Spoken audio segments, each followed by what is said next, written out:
মাথা নষ্ট।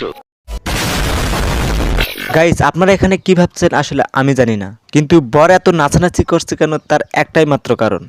কারণ কি জানতে পারি? বিয়ে করতে এসে বরের আইডিতে 1 মিলিয়ন ফলোয়ার্স হয়ে গেছে, এজন্য বরের এই অবস্থা। আপনি কি পাগল? ছাগল বললে কথা। খালি কি এটা 1 মিলিয়ন ফলোয়ার্স হয়, বর তো একেবারে কান্দায় ভাইসা দিতে। আর বরের এমন কান্না দেখে অনেকে ভাবতেছে কোনে নয়, বড়ই শ্বশুর বাড়ি যাচ্ছে।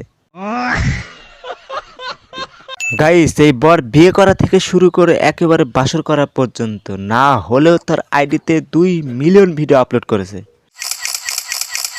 2 মিলিয়ন ভিডিও আপলোড আর 1 মিলিয়ন ফলোয়ার্স হবে না, এটা তো কোনো কথা না। আর এর সবটাই ছিল তাদের প্ল্যান মতো, বলা যায় বিয়ে নিয়ে বিজনেস। দিনে 50টা থেকে 100টা রিলস ভিডিও আপলোড করতো, আর আমরা পাবলিকলা সেই রিলসগুলা খাইয়া দাইয়া 1 মিলিয়ন ফলোয়ার্স তার আইডিতে ডান করে দিয়েছি। কেন রে ভাই, বিয়ে করা কি এর আগে বাপের জন্ম একবারও দেখেন নাই? ও আচ্ছা আচ্ছা আচ্ছা আচ্ছা, মনে পড়লো, আপনারা কেন তাহলে এই আইডিতে ফলো করে রেখেছেন? আমি গাইস বুঝতে পারছি, নিশ্চয়ই এদের মতো এদের কাছ থেকেও চাটাচাটি ভিডিও পাবার আশায় এদের আইডিতে ফলো করে দিয়েছেন। একদম ঠিক কইছা। আমি দোয়া করে আপনাদের মনের আশা এই দুজন নতুন কাপল ব্লগার যেন পূরণ করে। থাপ্পড় দেবো একটা, ফাজিল কোরআনকার। তা নতুন কাপল ব্লগারদের উদ্দেশ্যে বলছে, ভাই আপনারা যত তাড়াতাড়ি পারেন একটা চাটাচাটি ভিডিও তাড়াতাড়ি দিন। ছেলে লজ্জা শরম বলতে কিচ্ছু নাই।